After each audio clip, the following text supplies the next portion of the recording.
Bonjour à tout le monde, on est à nouveau réunis aujourd'hui avec François Bleuez. Bonjour François, ça va? Bonjour Laurent, ça va bien, merci. Alors, de quoi tu vas nous parler aujourd'hui? Et ben aujourd'hui, je vais vous parler de l'affaire Coluche et je viens d'avoir une information complètement inédite par le plus proche témoin oculaire de l'accident et qui s'est tué pendant 30 ans, entre autres parce qu'on n'est pas venu lui poser la question. Ah ok, tu l'as rencontré il y a pas longtemps et il t'a parlé. Alors en fait, je l'ai rencontré aujourd'hui même, c'est pour ça que je suis revenu vers toi, et par contre, je le connais depuis au moins 3 ans. D'accord, et Ah, il s'est mis à te parler aujourd'hui de ça. Non, c'est parce qu'en fait, je suis allé, moi, au rond-point Coluche, et avec le Mumble ensemble, on devait essayer de faire une activité autour de l'anniversaire. Simplement, il y a eu un arrêté préfectoral et municipal qui interdisait l'accès, alors qu'au final, au départ, le maire de Pio devait nous donner accès à une zone, en fait, qui était aménagée comme un terrain de jeu, et au rond-point Coluche. Donc, le rond-point a été bouclé, le rond-point lui-même, c'est sur 6 mètres de large, il a été bouclé avec du truc blanc-rouge, et l'accès au parc de jeux a été bloqué aussi. Voilà, donc voyant ça, j'ai commencé à discuter avec ce monsieur là, et je vais pas donner trop de détails parce qu'il ne souhaite pas pour l'instant évidemment apparaître, voilà. Mais par contre, contre une caution éventuellement donnée par le ministre de la Justice ainsi que monsieur Valls, je suis prêt à révéler son identité tant qu'il lui arrive même pas un rhume ou un panari. Voilà, mais bon, ça c'est encore autre chose. Donc si un jour la justice veut vraiment se faire, je suis prêt à révéler son identité. Par contre, et moi et d'autres, on sera peut-être assez dur pour protéger ces gens qui osent un petit peu parler quand même. Mhm. C'est quelqu'un du cru, donc c'est quelqu'un qui est sur zone, et il est tellement sur zone qu'en fait c'est donc le témoin le plus proche de l'accident, puisqu'en fait il a entendu le bruit et il s'est retourné. Donc quand on se retourne, c'est qu'on est prêt. Et il m'a précisé pratiquement au mètre près l'endroit, donc j'ai pu voir exactement l'endroit au mètre près, et je confirme que comme dans le bouquin, donc c'est une grande courbe, j'y passais depuis 20 ans, de toute façon j'y passe 3 4 fois par week-end, et en réalité la visibilité est bonne, donc la seule possibilité accidentelle qui serait réelle, ce serait qu'en manœuvrant le camion, en rentrant en marche arrière peut-être, aurait finalement refait un coup en avant, comme un peu comme on recule avec une remorque et qu'on a du mal. Et effectivement, alors ils disent 38 tonnes dans le livre, mais ce serait un 30 tonnes d'après lui. Et il m'a donné quelques petits détails. Alors le détail le plus important, et qui concerne le fait qu'il avait trouvé bizarre la réaction des gendarmes, c'est d'abord qu'il entend le bruit qui se déplace en faisant quelques dizaines de mètres, Ouais. et qu'en réalité, de suite, les gendarmes lui disent de s'éloigner. Le problème étant, c'est que le gendarme qui a dit ça, eh ben, il commet un délit, parce que le mec, il est chez lui. C'était chez lui. Donc il est sur son terrain, à lui. Donc le gendarme, il n'a pas envie qu'on admire la qualité de son travail de protection, parce que, on va dire, éloigner les curieux pour laisser l'accès aux secours et tout ça, c'est une chose. Par contre, le fait qu'il soit là quelques secondes après ou quelques 10 secondes après l'accident, déjà c'est un petit peu douteux.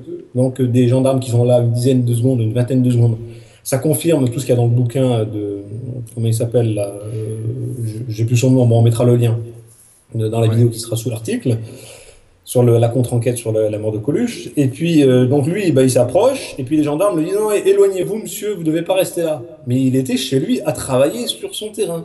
Ouais, donc Je ne vais pas préciser quoi ou comment, mais juste en face, en réalité. Et il avait toujours trouvé ça bizarre, un peu, parce que bon, c'est aussi logique que, en tant que témoin, d'ailleurs la justice parfois elle cherche des témoins dans des affaires. C'est bizarre que là il les pousse.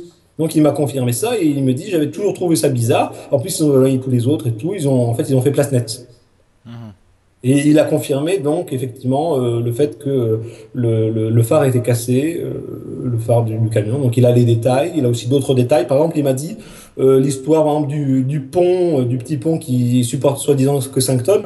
En fait, la veille, il y avait plusieurs camions, des semis qui étaient déjà passés, 6 qui étaient passés la veille aussi pour amener des gravats, pour faire du remblai là, sur la zone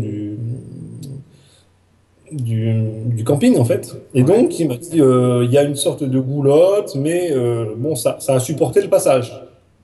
Voilà, donc en fait, l'histoire du pont là, qui supporterait pas le passage d'un 38 tonnes, lui, il m'a dit 30. Il m'a dit c'est des semis, ça fait 30. Bon, dans le bouquin, ils disent 38.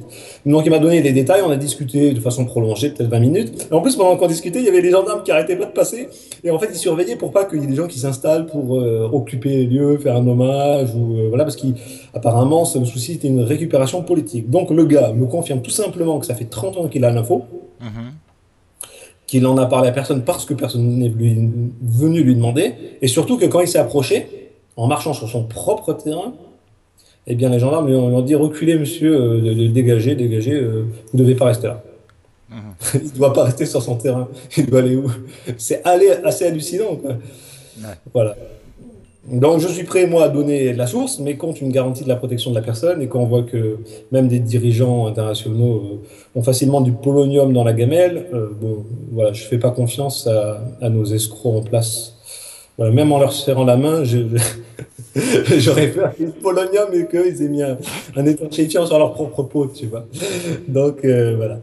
Bon, enfin, bref. Je dis ça parce que j'ai eu la visite. Moi, j'ai eu en 2 mois, j'ai quand même eu 2 visites d'hélico, dont une le 22 mars, suite à mon compte à rebours sur le truc. J'ai eu une perquisition il y a 1 mois et demi, et après ils m'ont restitué tout ce qu'ils m'ont pris a priori. Il manque encore quelque chose, mais je ne sais pas si c'est où ou quoi, avec de la valeur. Et j'ai eu une effraction là, il y a 15 jours. Enfin, non, il y a 10 jours, suite à un nouveau dépôt en gendarmerie sur l'affaire Éric Matéry, là, le plombier à Biot, qui était une barbouze aussi. Apparemment, il y en a des barbouzes dans le coin, puisque dans l'affaire en question, dans le bouquin, ils disent qu'il y a une barbouze qui aurait servi de base arrière à la gendarmerie pour piloter l'attentat contre Coluche. Mhm. Voilà. Que Coluche aurait fait chanter en fait la grande distribution pour que il file de la nourriture au resto du cœur. Voilà ce que j'avais à dire. Donc j'ai rencontré le témoin oculaire qui a bien binoculé, sans se faire oculer, les choses les plus proches. Non mais faut dire un chat. T'imagines le gars, il a gardé ça 30 ans alors qu'il y a des bouquins là-dessus et il est sur place, quoi. Et les gendarmes le dégagent, c'est hallucinant. Voilà. Et il me dit ça aujourd'hui parce qu'on creuse le sujet, alors que je le croise pratiquement tous les week-ends. Tous les Comme week-ends quoi, depuis 2 3 ans. ça doit sortir, ça Comme doit quoi. sortir. Voilà, donc moi j'appelle aussi tous les gens qui ont des infos, y compris des gens de la DCRI, des gens de la gendarmerie de Grasse, qui pourraient nous expliquer pourquoi les gravats venaient de la gendarmerie de Grasse dans ce camion. Peut-être ils cherchaient un endroit pour le balancer. Je dis pas que c'est pas l'endroit le plus proche, mais je dis qu'il y en a peut-être quelques-uns quand même assez proches des zones gendarmerie de Grasse, plutôt qu'aller jusqu'à Opio pour jeter des déchets. Surtout que des charges sauvages, des fois j'ai eu besoin aussi moi de savoir où je pouvais balancer quelques sacs de chaux, de ciment, de trucs comme ça. Bah, quand on se renseigne, on trouve toujours bien plus proche que faire 20 bornes ou 15 bornes.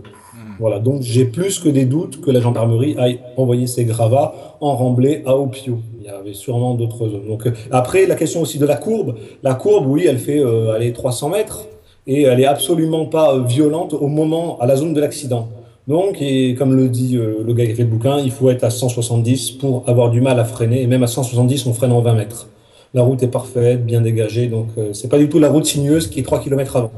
Mhm. Au niveau, voilà, donc il paraît-il, il revenait du Club Med, là. Mhm. Donc, l'accident, techniquement, serait possible si le camion réavance. C'est-à-dire, il manœuvre, mais il est coincé au niveau de l'arrière, donc il doit réavancer brutalement. Il y a une moto qui arrive. Et l'autre, il pensait que le camion s'arrêtait et passait. Donc là, il y a pu avoir peut-être un accident par un manque de concordance.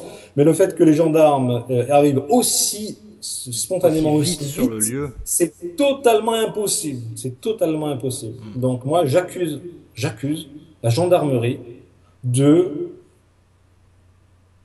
d'anticipation de l'événement. Voilà. Ils savaient pour être là. C'est écoute, si un jour tu as un accident de moto, tu serais content que les mecs soient là 20 secondes après ton accident, quoi. À part en centre-ville avec la police municipale et les caméras, tu n'y auras pas droit. Et à l'époque, c'était pas le cas. Ouais. Voilà, donc moi j'accuse la gendarmerie française de l'époque, ainsi que la gendarmerie de Grasse, qui a probablement été à la manœuvre dans cette histoire.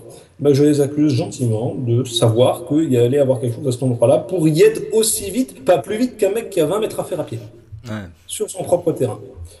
Voilà. Bon, bah écoute, c'est fait, c'est dans la boîte, c'est dit, c'est dit. Et on va mettre en complément les liens pour le bouquin et l'autre vidéo. Il y a une vidéo aussi que tu voulais mettre en lien à côté de celle-là. Voilà, une lecture du livre et puis une vidéo Ouais. de 20 minutes là, d'une émission avec Arnaud. Donc retrouvez tout ça sur stopmensonge.com. Il y a un article qui est dédié à ce sujet et on va l'appeler Affaire Coluche, un nouveau témoin. Non, non, non, non, carrément, tu peux dire, moi j'ai interviewé le témoin le plus proche et le plus indépendant, puisqu'il n'était pas sur la route, c'était de l'autre côté, c'est sur Voilà. un terre. Ok. Voilà. Le témoin le plus proche. Ça marche. Bah écoute, merci en tout cas pour l'info et puis bah, on attend la suite de savoir ce qui va se passer. À bientôt. Ok, bye Bye bye. bye.